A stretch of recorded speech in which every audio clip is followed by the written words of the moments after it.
Nah, Yahudi Khazaria ini Yahudi yang sudah tidak hampir murni lagi. Memang ada darah Yahudi, tapi sudah bercampur dengan Asia, bercampur dengan Yahudi Balkan dan sebagainya, orang-orang Balkan, sehingga mereka tidak murni lagi disebut Bani Israel yang dulu.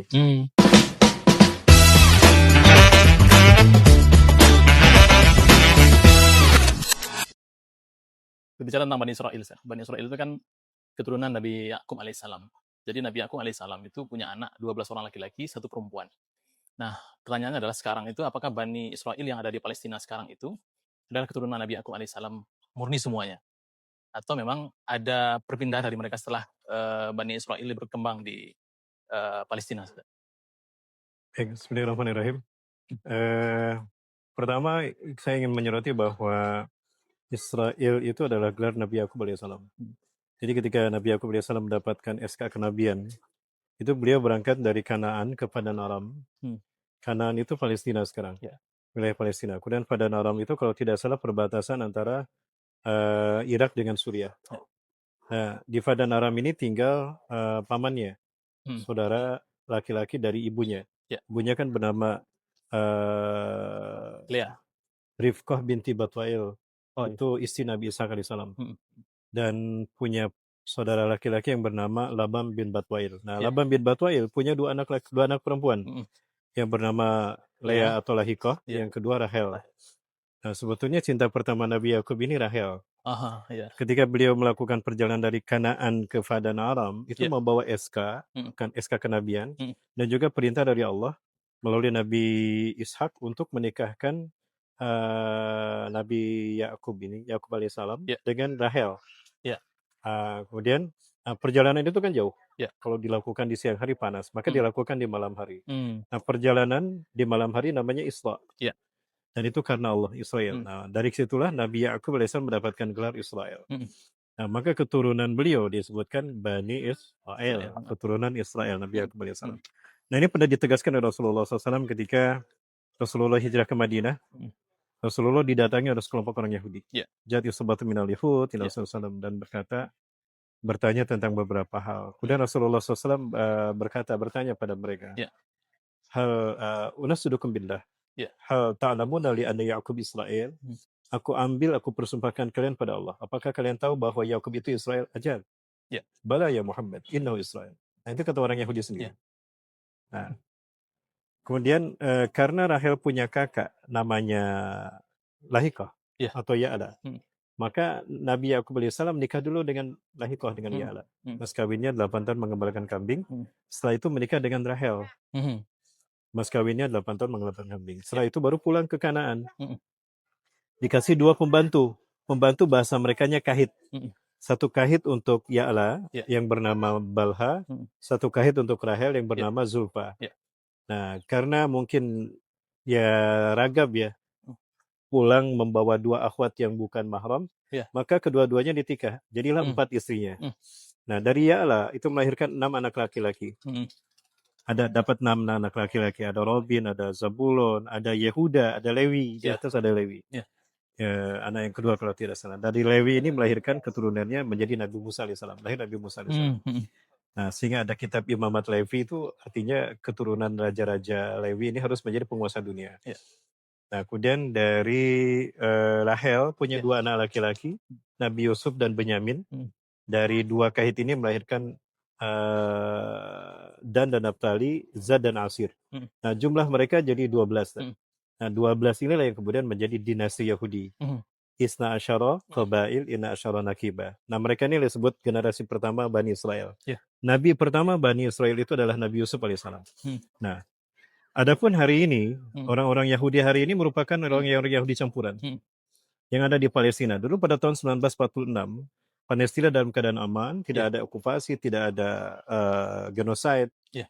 Palestina itu dihuni oleh ada etnis Yahudi. Itu Yahudi diantaranya Yahudi Sfardim. Yahudi Sfardim ini adalah Yahudi yang bersahabat dengan Muslim Palestina. Bahkan mereka pro kepada Hamas. Dan mereka berharap Islam ini memimpin dunia. Karena mereka menyaksikan berdasarkan cerita dan sejarah bahwa dengan khilafah itu dengan khilafah Islam itu dunia aman, dunia nyaman. Dan ini terbukti sepanjang sejarah Islam menguasai dunia sampai Turki Utsmani. Nah, pada tahun 1947 Iya. itu terjadi eksodus besar-besaran, Mhm. sebagaimana ambisi dari Theodor Herzl Iya. pada konferensi Zionisme pertama di Basel, Swiss, Mhm. 1879 kalau tidak salah. Nah, itu dicanangkan untuk diberdirikannya negara Yahudi Raya di Mhm. Palestina. Mhm. Sejak 1947 Mhm. dikawal oleh ini pasca resolusi Autul Balfour 1918. Mhm. Dikawal oleh Amerika, terjadilah eksodus besar-besaran. Terjadi eksodus besar-besaran bangsa Yahudi. Nah, Yahudi yang dimaksud di sini adalah Yahudi yang sudah bercampur dengan bangsa-bangsa di dunia. Nah, kononnya adalah bangsa yang Yahudi yang hari ini Mhm. masuk Mhm. dan berkuasa di sana adalah mereka yang dari bangsa Khazar, Mhm. bangsa Khazaria. Mhm. Nah, Yahudi Khazaria ini Yahudi yang sudah tidak hampir murni lagi. Mhm. Memang ada darah Yahudi, tapi sudah bercampur dengan Asia, Iya. bercampur dengan Yahudi-Yahudi Balkan dan Mhm. sebagainya, Mhm. orang-orang Balkan, sehingga mereka tidak murni lagi disebut Bani Israel yang dulu. Mmm. Tapi Nabi Nah, Yakub ini kan dia punya saudara laki-laki, dia saudara kembar. Yang namanya betul. Esau. Apakah Esau ini, keturunannya ada di Palestina sekarang atau memang sudah punah turunannya, Esau ya. gimana? Ya, Esau ini kakak lahir pertama ya. Iya. Al-Is kalau dalam sirah yang saya baca dalam kitab Qasasul Anbiya wal Mursalin Iya. karya Ibnu Katsir, Mhm. Al-Is ini kakak kembaran dari Nabi Yakub Iya. alaihissalam. Dia tinggal di Kanaan juga. Dia Mhm. tinggal di Mhm. Palestina. Mhm. Artinya di Palestina pun sekarang ada keturunan dia juga. Mmm.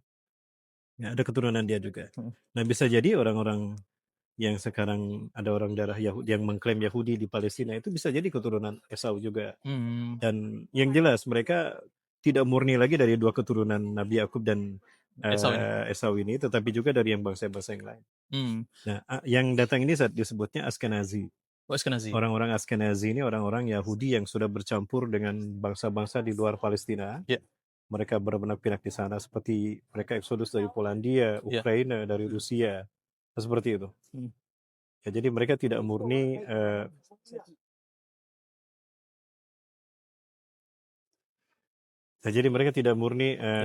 Yahudi Bani Israel yang lahir di Palestina Mhm. seperti Sephardim. Mhm. Sebetulnya ada 5 klan Yahudi yang besar. Iya.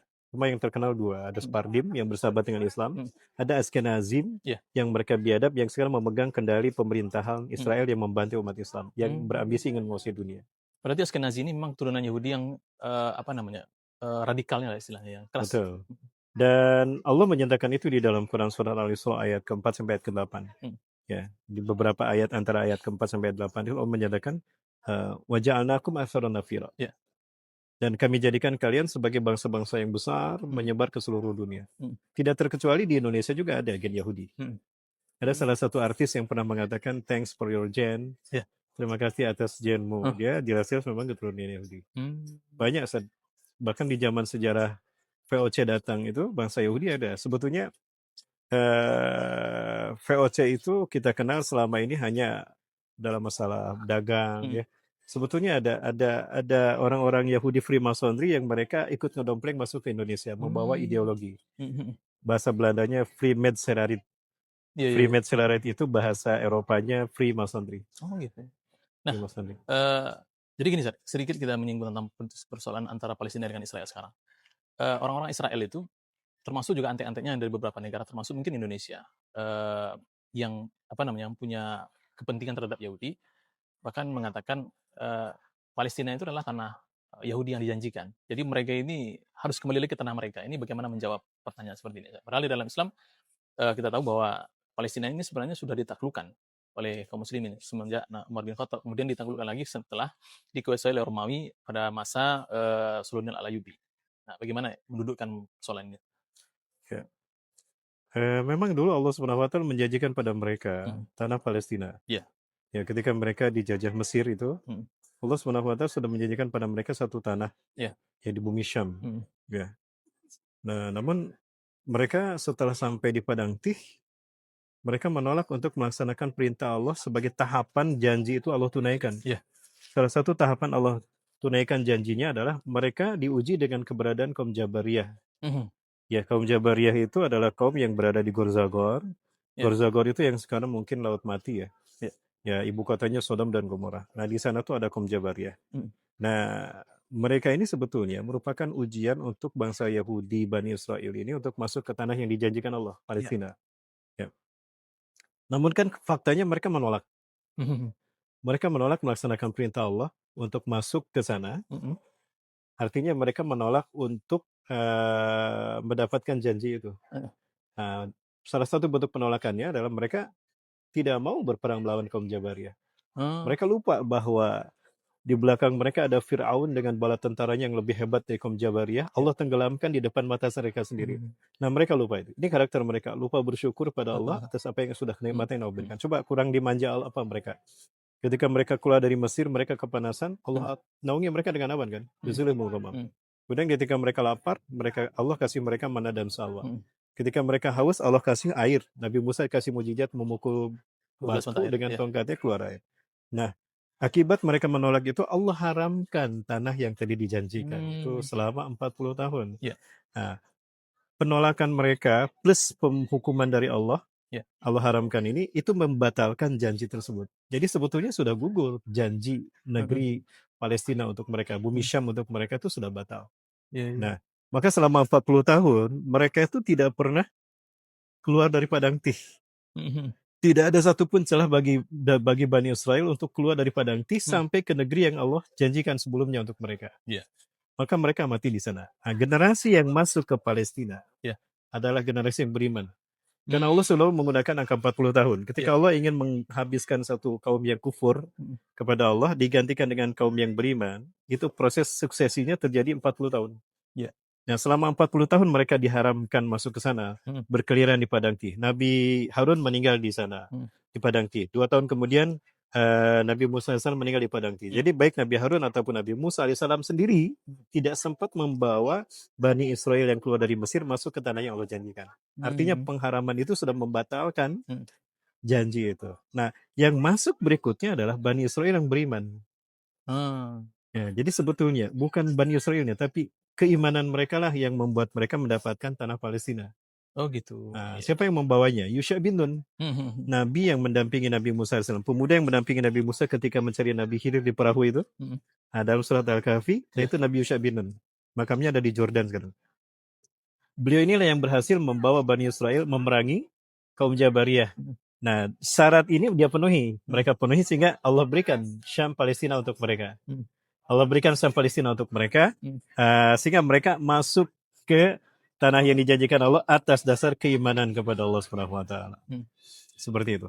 Nah, sebetulnya rakyat Palestina hari ini pun mereka welcome sebetulnya pada bangsa Yahudi. Dulu mereka tidak. Tahun 1947, rakyat Palestina itu tidak berpikir akan terjadi genocide, Iya. akan terjadi okupasi, kolonialisme seperti sekarang. Bahkan mereka memberikan tanah, silakan, yuk Mmm. sama-sama tinggal. Betapa kurang toleransinya apa Iya. gitu umat Islam. Sangat toleransi sekali rakyat Palestina ini. Nah, maka tidak benar kalau itu dikatakan klaim itu negeri kami mengambil apa yang sudah Allah janjikan. Itu sudah tidak benar karena janji Mmm. itu dengan sendirinya sudah batal. Iya, iya, iya. Kan perjanjiannya dengan Allah, ya Bani Israel, uskuru nikmatallahi alaikum. Mhm. Di ujungnya ada kalimat wa ufu bi ahdi ufi bi ahdikum. Mhm. Wa iya ya farhabun. Marhaban. Iya. Ya, penuhilah janji janji kamu kepadaku dan aku akan penuhi janjiku kepada kalian. Iya. Faktanya Yahudi tidak pernah memenuhi janjinya Mmm. kepada Allah sehingga janji negara Palestina diberikan untuk mereka dengan sendirinya batal. Jadi klaim itu tidak benar dan fakta sejarah membuktikan Muslim Palestina lah yang beriman lah yang menguasai Palestina. Mmm. Baik, Ustaz, terima kasih, Ustaz, atas, pencerahan singkatnya. Semoga ini menjadi gambaran bagi kita semua bahwa memang Palestina itu adalah tanah kaum muslimin, lalu kemudian Yahudi yang dimaksud sekarang itu sebenarnya adalah Yahudi yang, mereka tidak lagi punya tempat di Palestina Mungkin. sendiri. Ya, Oke, Ustaz, terima benar. kasih. Sama-sama, Zat. Semoga ini bermanfaat. Amin. Assalamualaikum warahmatullahi wabarakatuh. Waalaikumsalam warahmatullahi wabarakatuh.